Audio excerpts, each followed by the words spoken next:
Welcome to Nothing Is Real, a podcast about the Beatles. Everybody thinks they know the Beatles, but how much do we really know?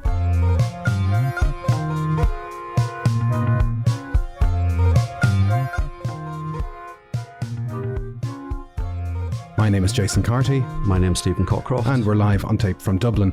For season 2, we are bringing some more guests into our Beatles pod here in Dublin. And we're delighted this week that we have with us Mr. Robyn Hitchcock. Hello, Robyn. Hi there, Jason. It's great to have you here. I'm assuming anybody listening to the podcast does know who Robyn Hitchcock is. He's one of Britain's preeminent singer-songwriters, performers. He's got a recording catalogue that goes back over 40 years and is... just one of the great treasures of British music. But we are here to talk about the Beatles because they loom large in everybody's legend, but they're a term we've heard you talk about, a theme we've heard you talk about many times in the past. And one of our opening gambits whenever we talk to people about the Beatles is your first exposure, because you're the right age to have them hit you as a kid, really. I was 10 thinking about it. And like a lot of things, they sort of came out of the corner of the eye, you know. So I think I actually heard Love Me Do a couple of times, but I don't quite know how, because there was hardly any pop radio in those days. There was the Top 20 on Sunday afternoons. There was Radio Luxembourg, but I don't think I was even listening to that. And there was maybe something else on. It was the Light Program. But I may have backdated it into my memory, but then I remember there was a very cold winter, 62 into 63. 63, yeah. And I just remember as it was beginning to thaw out, the word the Beatles was appearing a lot. Other kids at school, I mean, that's when I turned 10, you know, were coming in with the New Musical Express or disc and talking about the Beatles. And in my sort of timid, snobbish way, I thought, the Beatles, that's a silly name. And then, funnily enough, my dad came into the room where my sister and I were watching Fireball XL5 on black and white television. That was the sort of precursor to Thunderbirds, if you remember that far back. These sort of puppets, space puppets. And he just bought a transistor radio, and he said, "Oh, you might like to listen to this." And he brought in, it was Alan Freeman on Pick of the Pops, you know, the top 20 program. And we thought, "Oh, Dad, we're watching Fireball XL5." But he brought it in, and it was the Beatles were playing. I think they had, I guess, From Me to You had come out. And we were hooked. The next week, we watched it with the sound down. And the next week, we didn't bother to watch Fireball XL5. We put the transistor radio in a pram and we pushed it around outside like it was a baby. And and then that was it. It was really quick, but I think we were on the cusp of Please Please Me and From Me to You. Yeah. So that's where I came in. And by the time She Loved You was out, I was a fully paid up Beatlemaniac. Yeah. So your father was encouraging you to listen to pop music. That must have been quite... Father was. He had an eye or an ear or a nose, various parts of the body for developments, for innovations, and I think he thought this is something that the kids might like. It wasn't necessarily his jam, but he thought it might be ours, and it's quite progressive. Fair play to him. Yeah, he was very good with that sort of thing. I remember him taking me down he said, "You're going to want to go down to Portsmouth tomorrow morning." We were living in Hampshire at that point. At 8, I said, I'll take you down to Southampton tomorrow. And I said, "Why, what's that?" And he said, "The Bob Dylan tickets are going on sale." He didn't care for Dylan himself, but he knew I'd like that, you know. Yeah. He was interesting.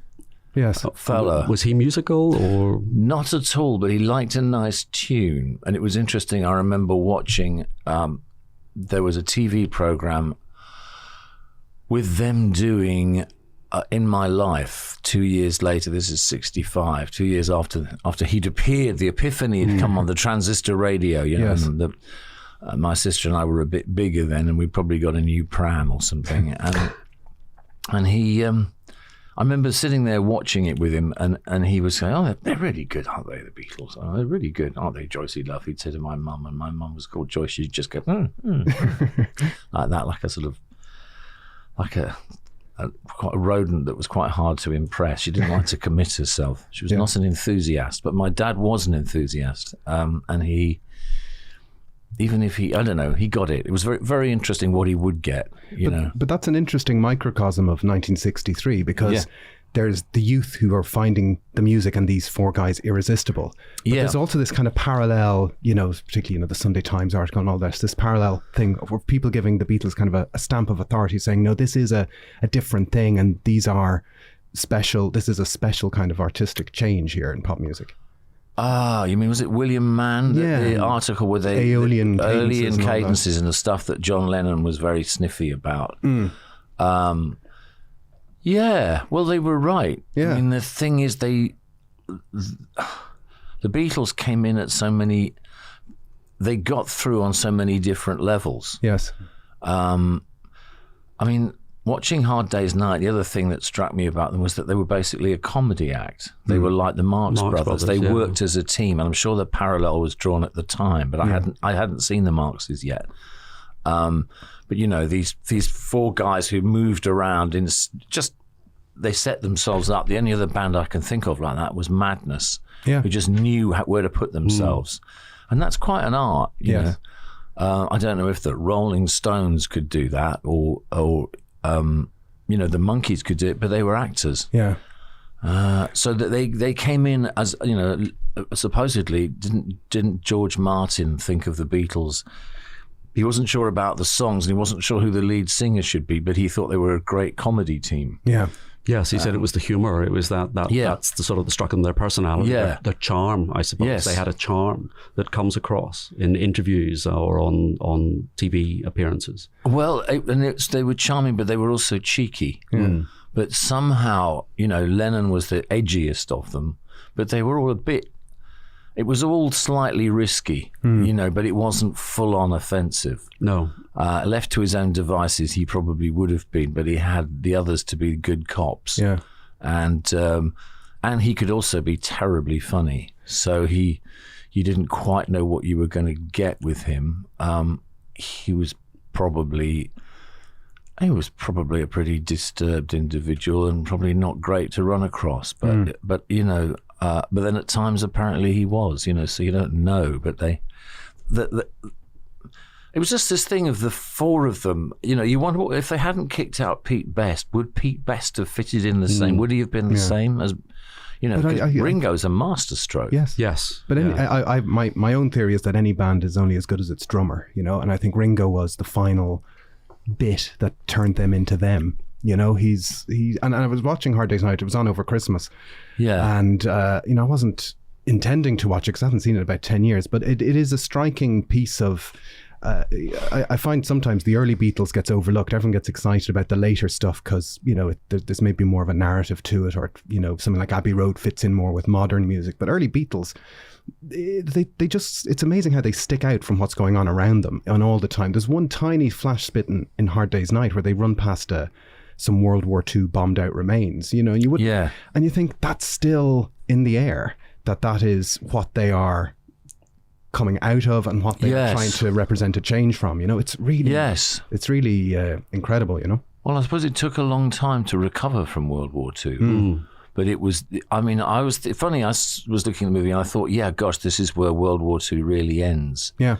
But except it was in my lifetime. I was right there and I was brought up with, you know, all the war comics, all the Germans, you know, Mein Gott, Himmel, Teufel, explosions everywhere. You know, there's that bit where Lennon's in the bath doing German explosion noises, and everybody, all the British kids were brought up British boys were brought up to do German explosion noises and have a sort of morbid fascination with the Luftwaffe and all that stuff. And, you know, Airfix kits, being Jewish, wouldn't do a swastika decal on the tail of their planes, whereas the Revell people would. And I was fascinated by swastikas, you know, all that Nazi apparatus. But I also knew very early on what it was. You know, we knew about the camps and everything. But I mean, it's like a bit of a diversion, but But yeah, it was, the timing was fantastic.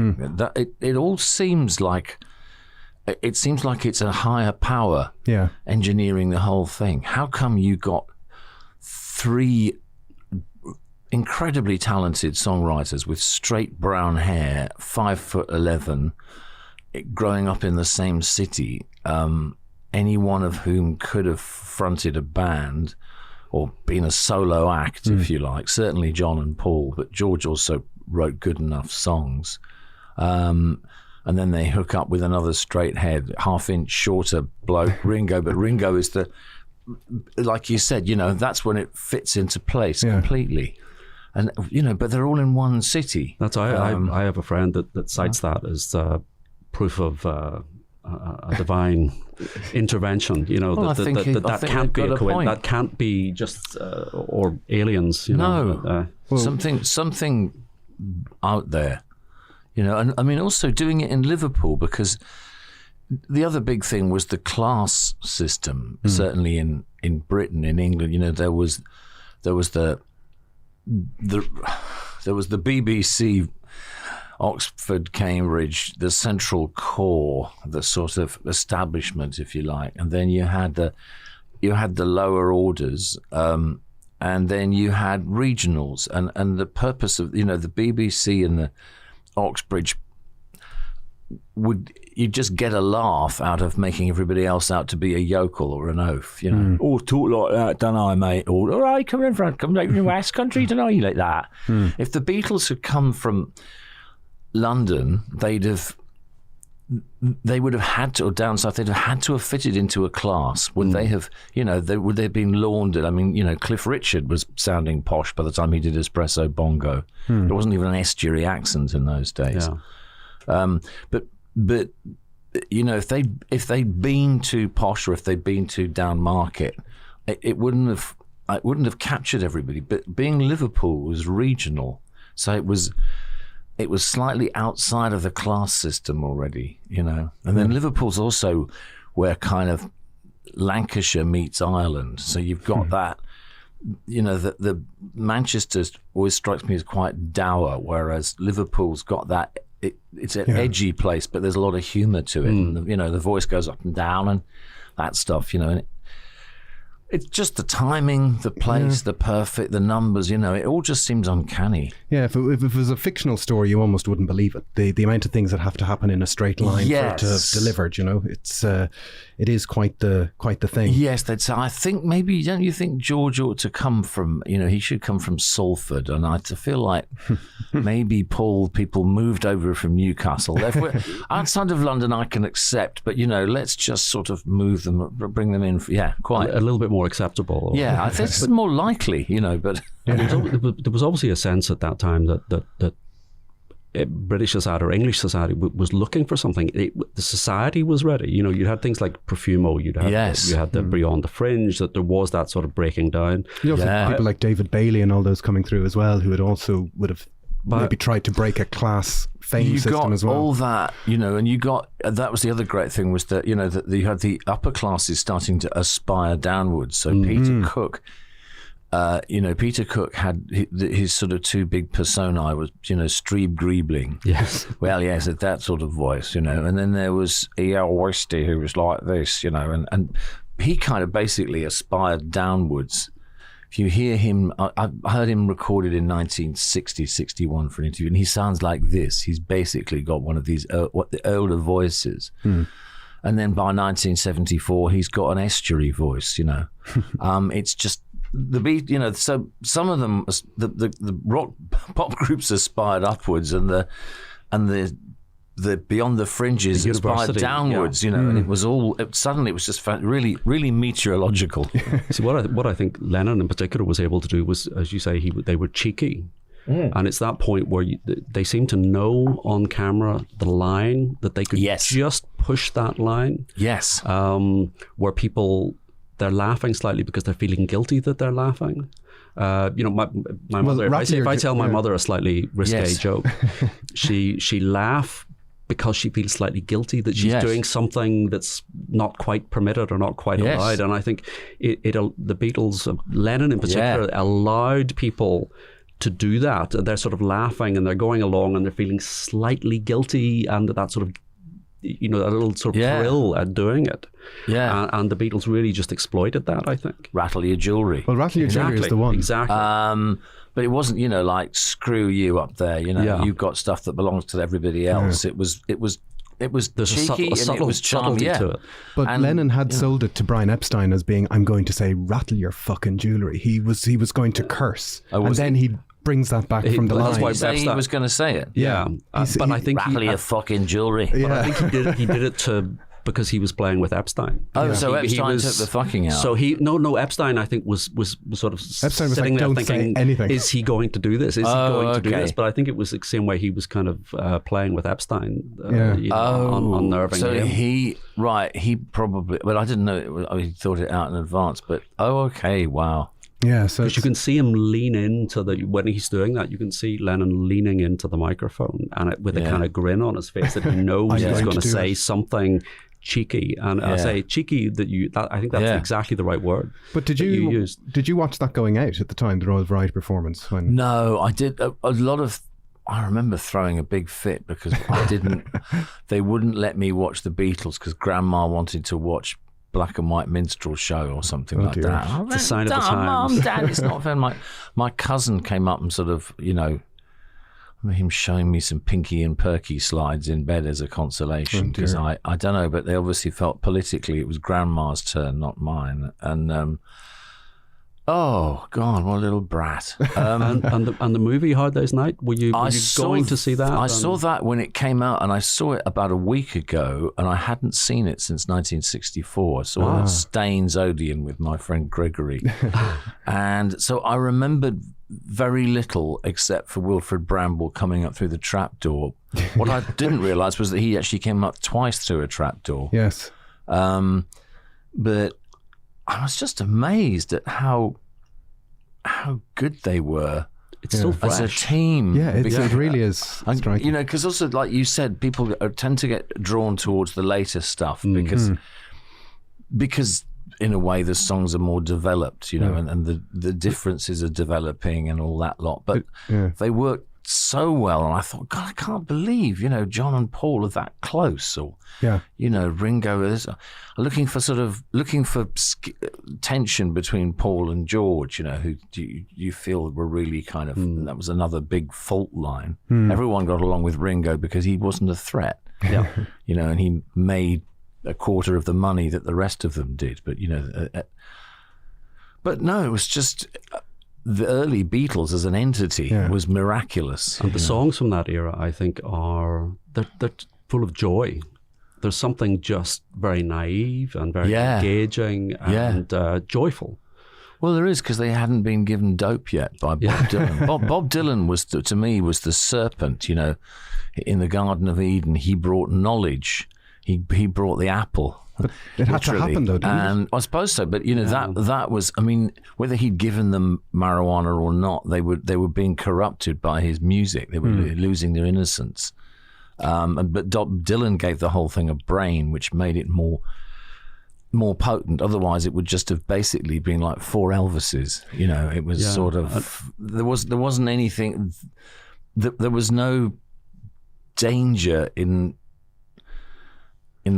the lyrics and the intent of the, it was entertainment. It was entertainment. It was fine. It was like a 15-word vocabulary. But it's interesting, my friend Diamond Ring. I mean, they put Britain on the map with the word it was just like that. That's their big contribution, one of many. And Dylan, at what point then, Dylan's obviously a huge influence as well on the Beatles, but also on you. But were you aware at the time of Dylan's influence on the band, or you? No, I wasn't aware of that. I didn't get into Dylan until 1966 when Revolver came out.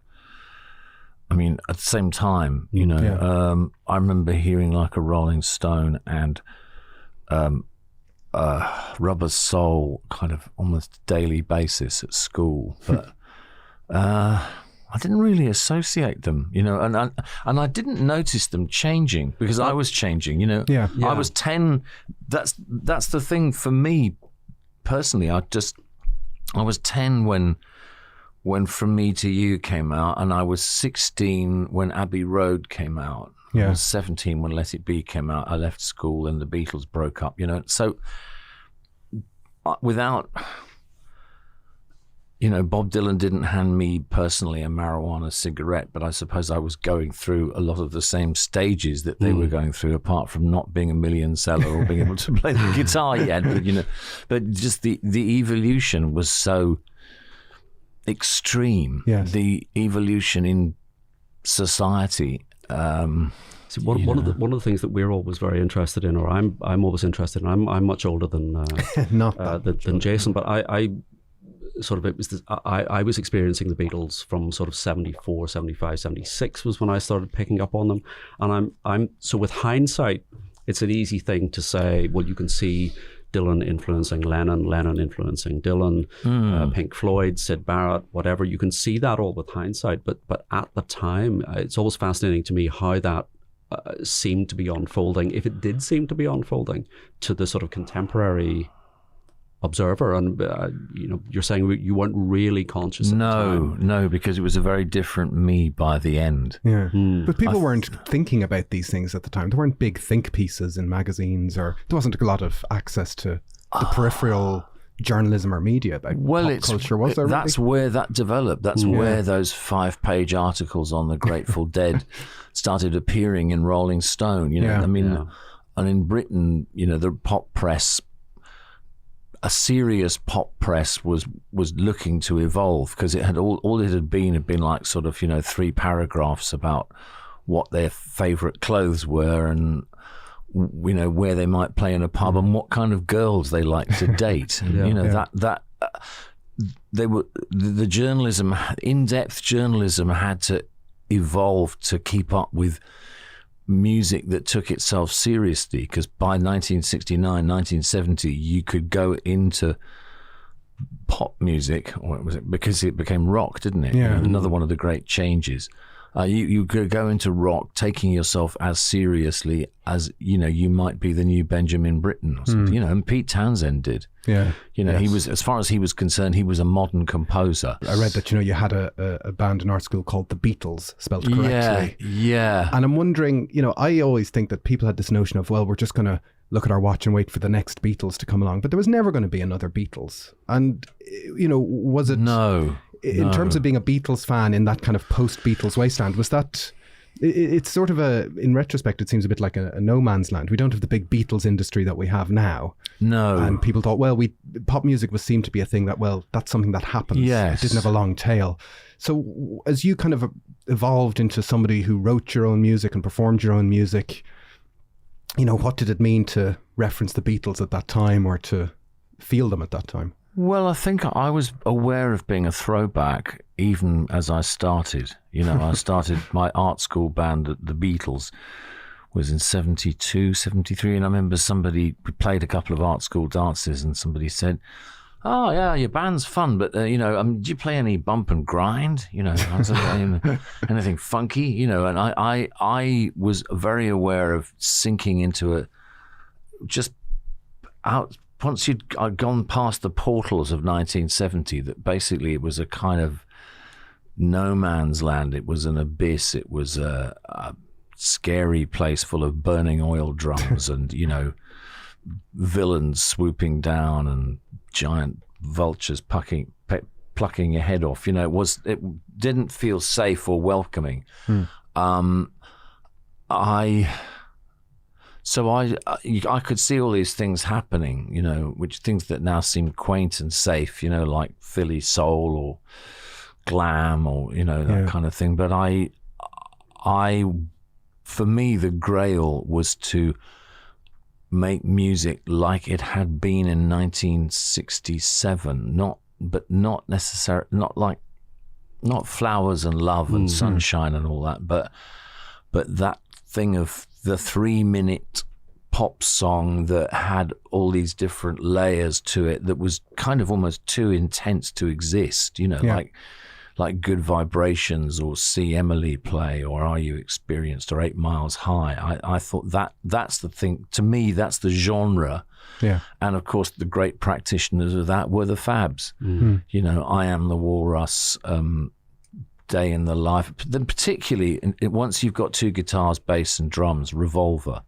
So Dr. Robert and Your Bird Can Sing, the sort of the John ones, but the sort of birdsy end of the Beatles. But the Paul songs were fantastic too. You know, Revolver, they're all they're still level pretty much. Yeah.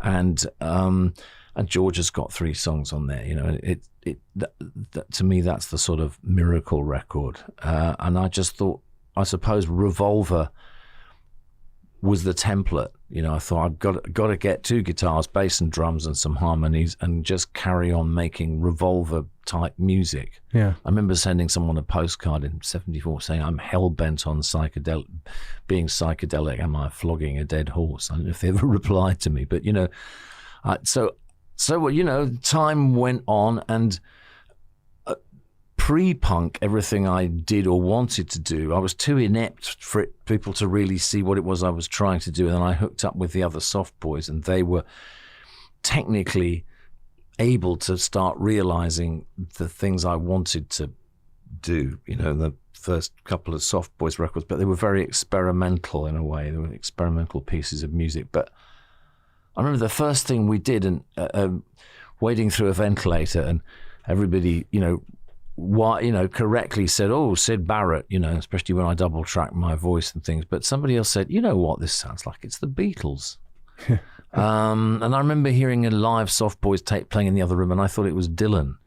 So, and those were my real, you know, that's the real flower beds out of which I grew. And neither the Beatles nor Dylan were at all what people wanted during punk. No. So. Again, you know, we kind of hatched out too late in some ways and too early in other ways. And when the Bunnymen, Echo and the Bunnymen and Julian Cope and all that lot happened in the early 80s, that people were ready for a psychedelic thing, but they weren't ready when we did it. And then when Oasis came along and went full Beatle, you know, that was 2 generations after the Soft Boys. So I was just very aware of being an anachronism. Well, what you were doing, you were at Soft Boys were carrying the flag through a wasteland. We were carrying, like I said, you know, I knew it was. We were went through the portal, and it was going to be hostile territory, and it was. Did you find in the Soft Boys? Did you find like-minded people, or did you have to convince them that this is what was the right thing to be doing, or were they already there? Well, I went to Cambridge because it was a finite. I couldn't hack it in London. My ego was too fragile, and I was just too young to. I wish I'd been around and gone to all the pub rock gigs where punk incubated. I wish I'd got to know those people. You know, the Clash and the Brinsleys, the Brinsleys. I mean, you know, Nick Lowe's quite an old friend now, but I wasn't. Yeah, but that lot, probably them more than the punk people. But yeah, so I had a friend in Cambridge. I had a good jam with, and so I went up there, and it took me a couple of years, but I eventually recruited the musicians that everybody spoke about, you know, Kimberly Rue. People said, "You've got to see this guy, Kim Rue. He's an amazing guitarist. You know, he's very good." And someone said, "This drummers. What you want to get hold of is Maurice Windsor." You know, and we had a couple of different bass players, but they were all very respected musicians, and they were all into. Some of them liked Steely Dan and the Beach Boys. Some of them liked. Kim was a big Star and Kinks fan. But everybody liked Beatles. So in between my songs, you know, me working my stuff out with them, we would just go and play Beatles records. It would keep everybody interested. I had this a couple of weeks ago in Nashville. We were playing some. God, I don't know what we were doing. We did a few Beatles songs as the encore with sort of guest vocalists. Wilco, you were doing Tomorrow Never Knows. I saw that. We did Tomorrow Never Knows and I Am the Walrus. Pat Sansone, who's in Wilco, is also in my Nashville ensemble, the Nashville Fabs, no less. But my wife Emma named them that, but it's apt. They're Beatles freaks.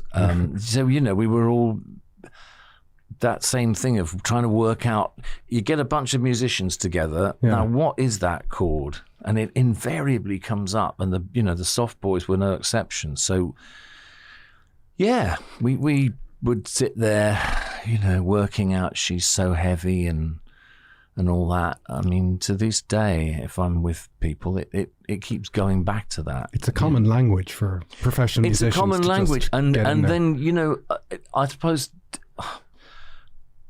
that's the thing. If there's, to me, the Beatles was a school. It was an academy, and it had three songwriting graduates, John, Paul, and George, and what really comes through is after it's over, they're still there, they are, and they're still doing these minor sixths. Yeah. There's actually, whatever their disagreements, their musical language is exactly the same.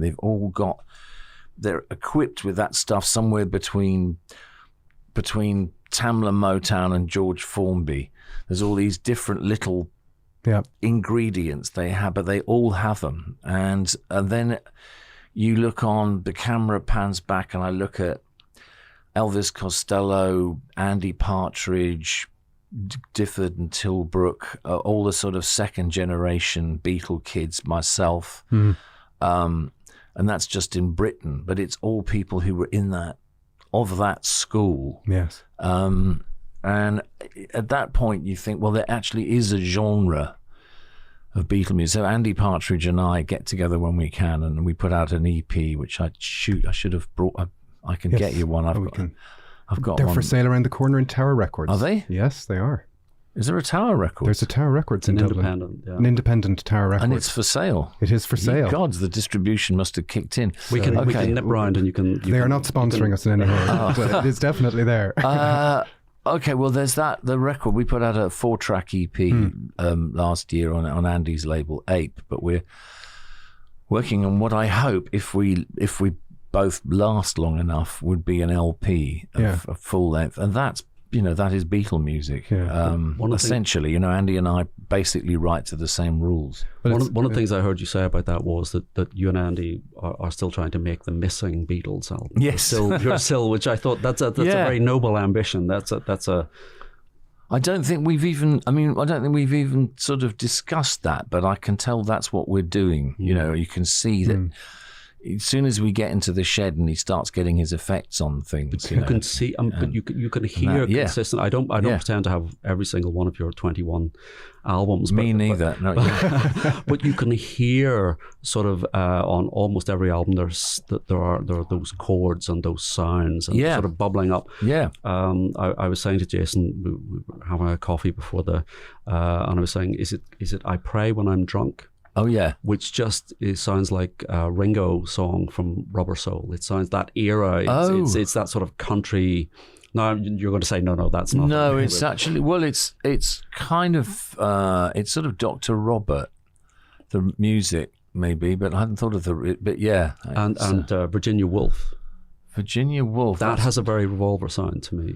Oh, it should. Yeah, that's great. No, and it just comes up, but if I've got two guitars, bass and drums and harmonies, then I'm basically going to be aiming for that Revolver sound. I lack the initiative to try anything new. It's like a blues purist or something. The Rolling Stones basically were almost academically studied the Chicago blues. I mean, they developed a different sound in the end, but that it's a genre. But it's interesting to hear musically anyway. Yeah, it is interesting to hear you put it like that.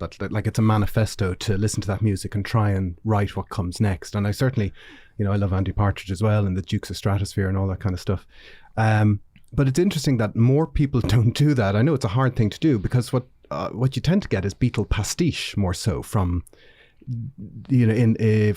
sometimes from people who create something that they think is Beatle-y, but Oasis, it's not actually. It's Oasis you're talking about. Well, Oasis. I'm not totally talking about Oasis, but I think there's a difference between we're going to do something that kind of sounds like the Beatles, or we're going to take the work that they did and we're going to try and infuse it with our own originality and our own belief and imagination. Some of it's done without imagination, I guess, is what I'm getting at. Does that seem unfair?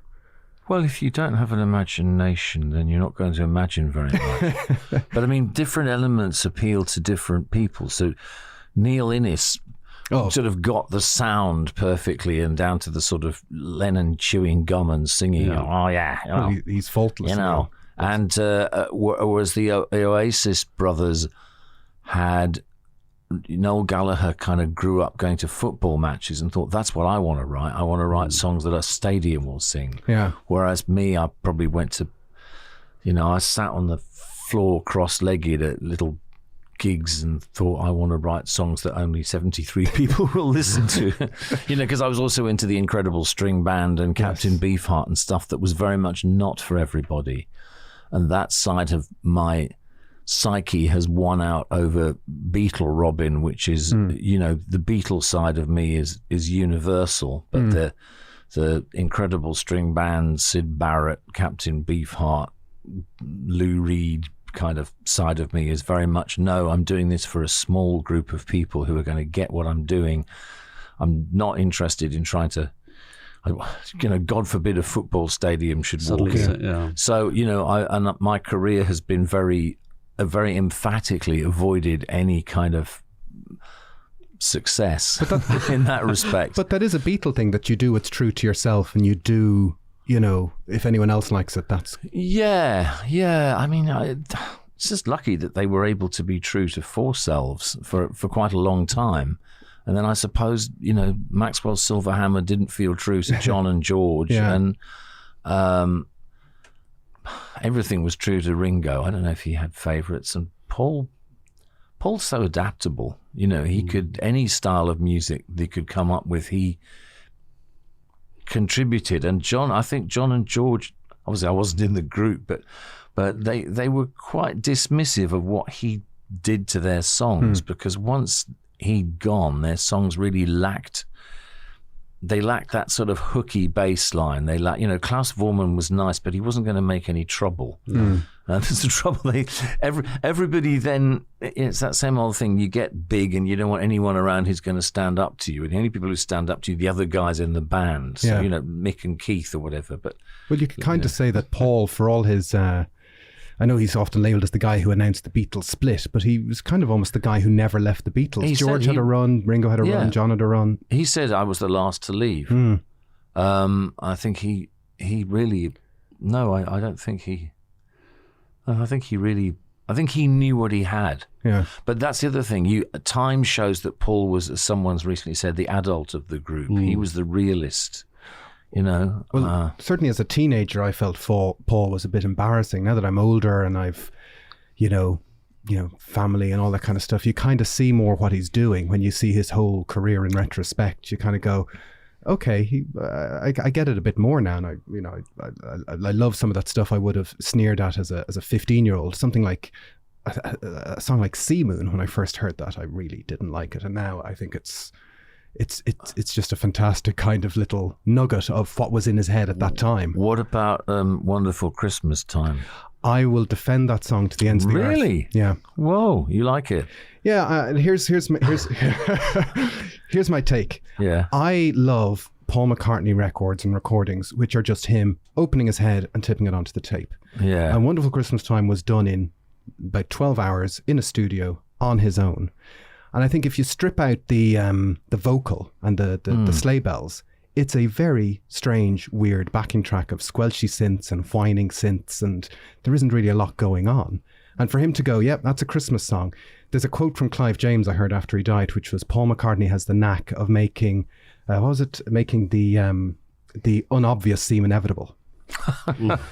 And I thought, yeah, that is, and Wonderful Christmas Time, people kind of knock songs like that and knock songs like Mull of Kintyre, and I'm like, you could sing, anyone in the street could sing that song from the core of their DNA, and I think that's a gift in and of itself. I do love Wonderful Christmas Time, I'm afraid. It's a gift.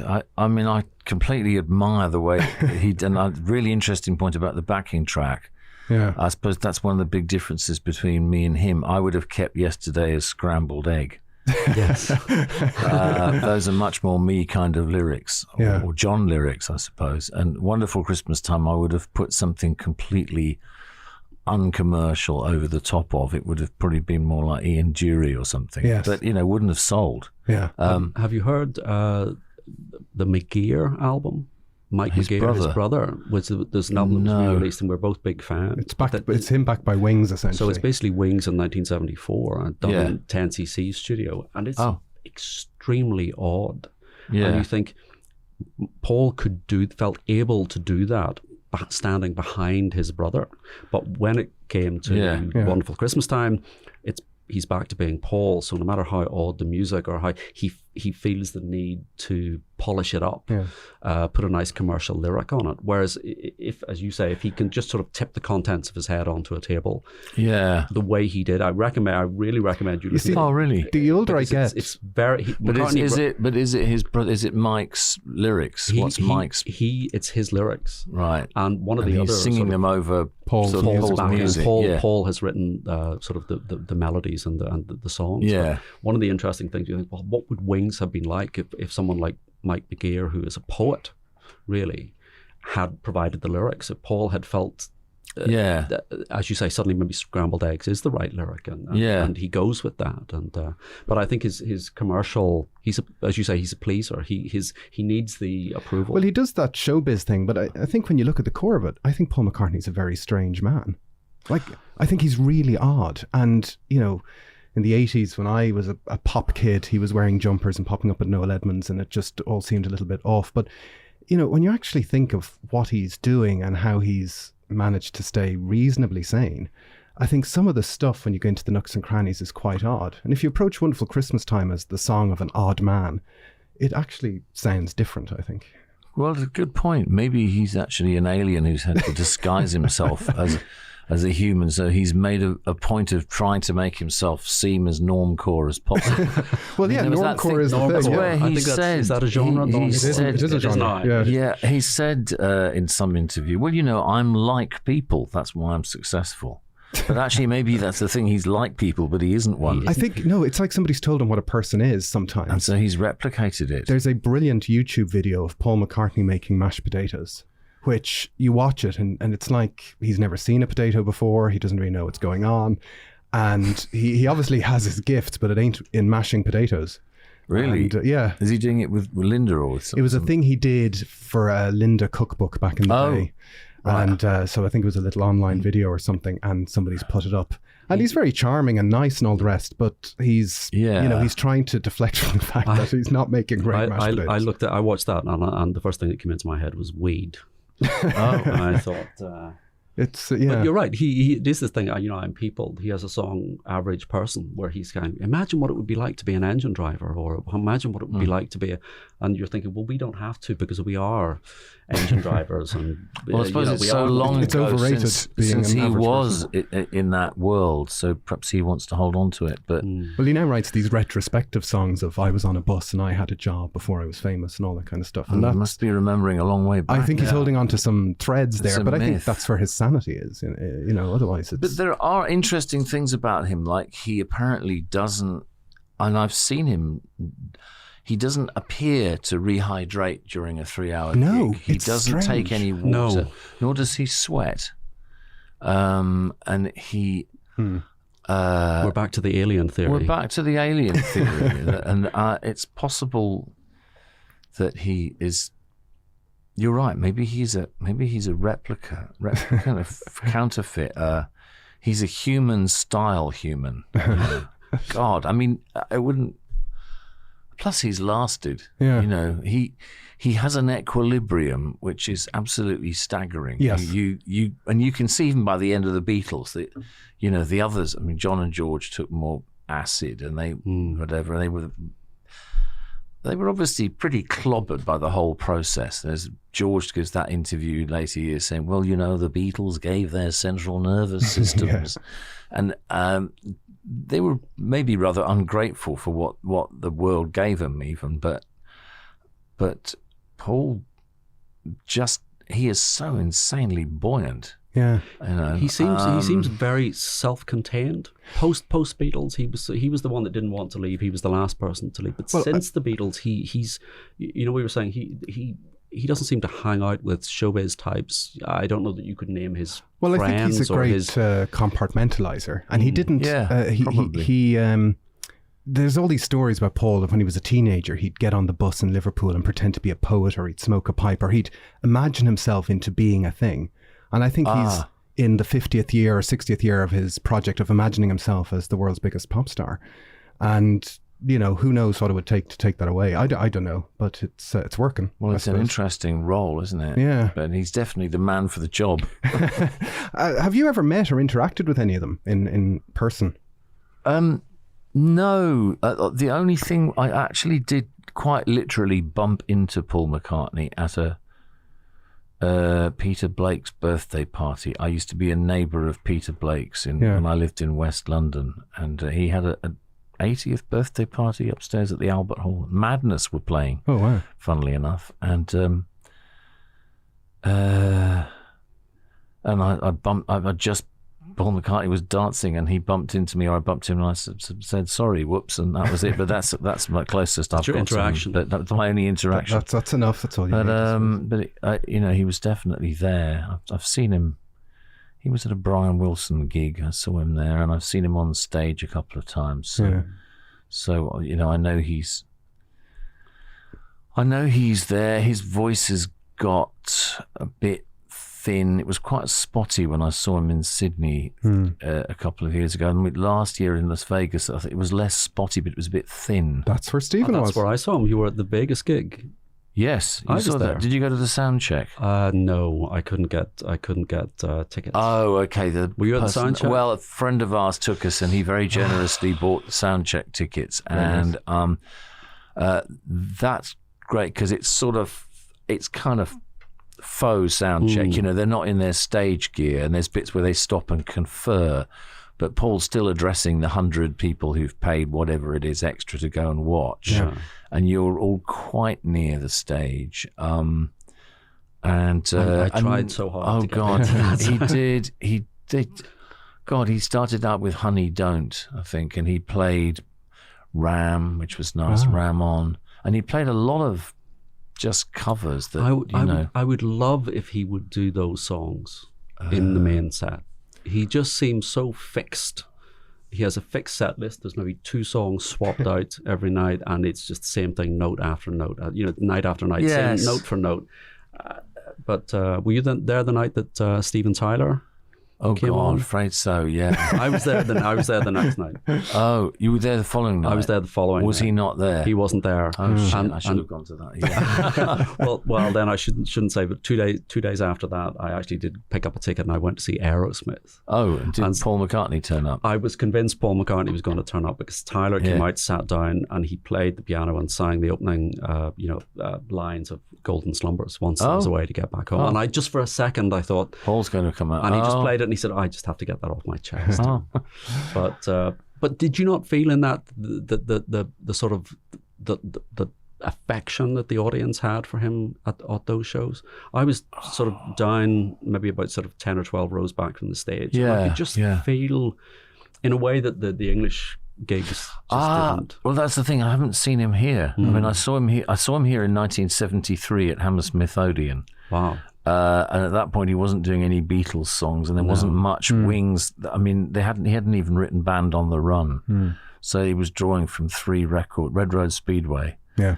They had the sort of 5-part harmonies that were pretty good. Big Barn Bed. Yeah. He did Long Tall Sally as one of the encores, but by the end of that decade, he was already playing Beatles songs. I mean, that's another interesting thing is watching people turn into oldies acts. I remember seeing Brian Ferry in the mid-90s, and he did some Roxy Music stuff, but a lot of it was from his latest album with horses on it, in that Country Gentleman phase. Yeah, and then next time I saw him, it was much more oldies, and last time I saw him, it was almost completely from Avalon and Flesh and Blood, and there was like one song from his solo. There was nothing after Slave to Love.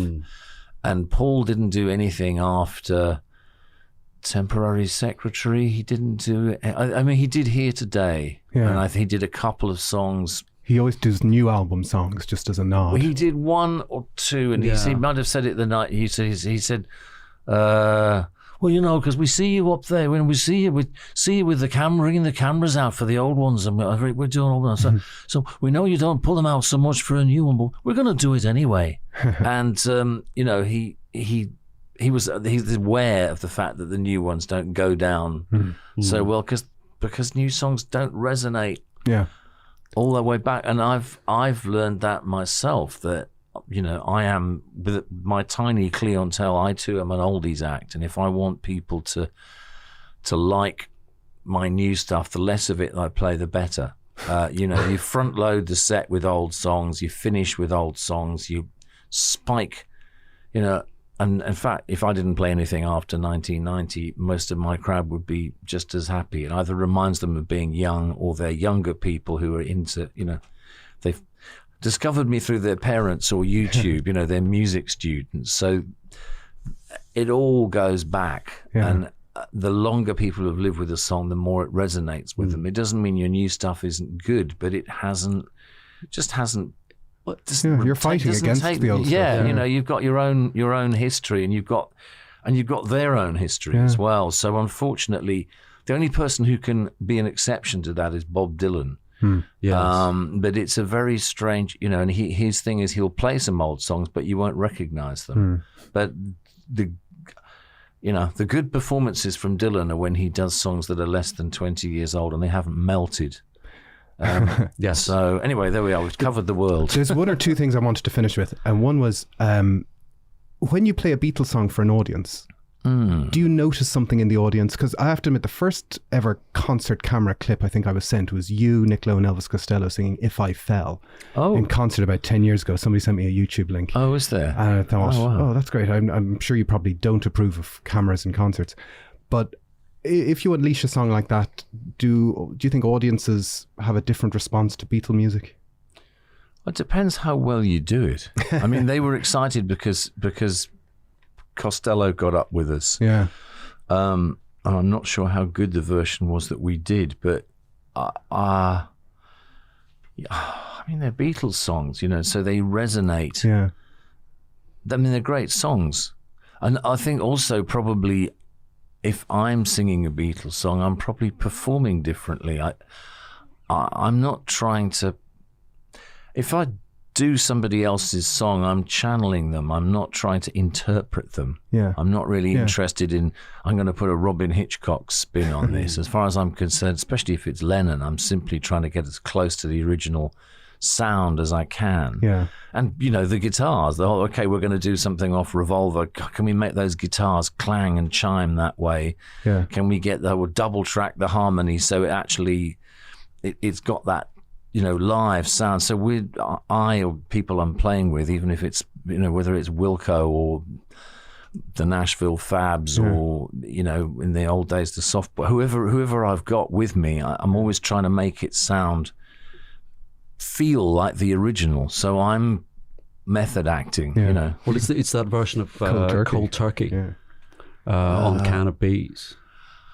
Well, that's so long ago. That's probably, I think I've perfected my John Lennon imitation much better. I was probably still sound a bit like Robyn Hitchcock there, and I'm sort of shouting. I would do it much more faithfully now. I think I just didn't know how to do it faithfully. Well, you'll not be surprised to know that's the song that made me buy that album back in the day.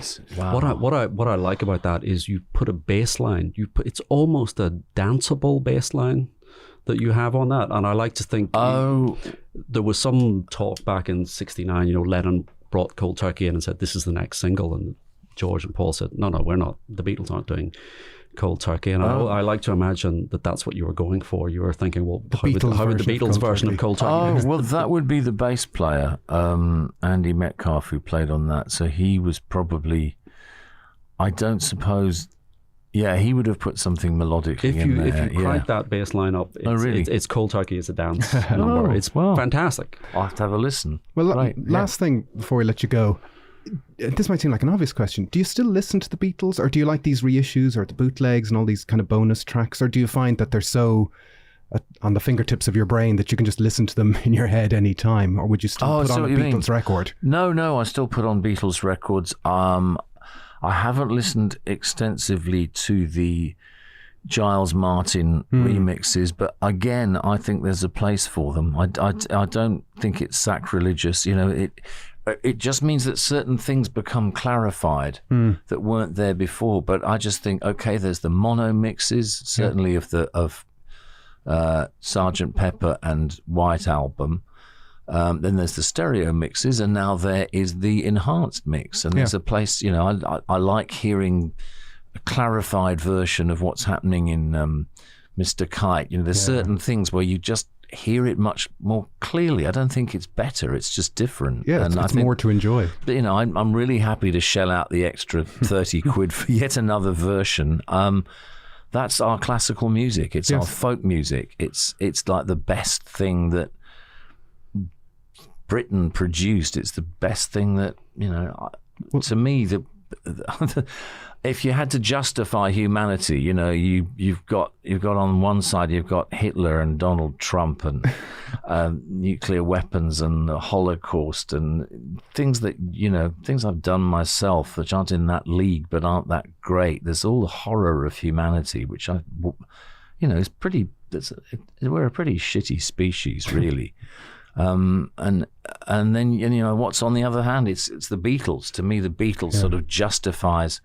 It's like Shakespeare. It's just sort of there's some essence of brilliance and emotional intelligence and whatever it is that makes life worth living. Yeah. The Beatles have it, and it's also kind of universal.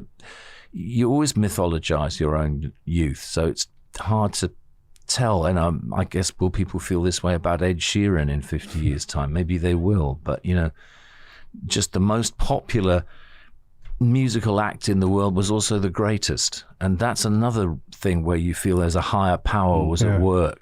Robyn Hitchcock, thank you so much for coming in and talking to us today about the conversation that never ends, the conversation about the Beatles. Thanks for having me very much. Thank you. And that's all from this time round.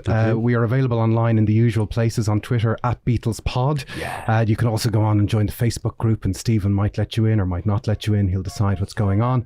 And until next time, I'm Jason Carty. I'm Stephen Cockcroft. And this has been Nothing Is Real. Thank you for listening. Nothing Is Real is powered by Acast.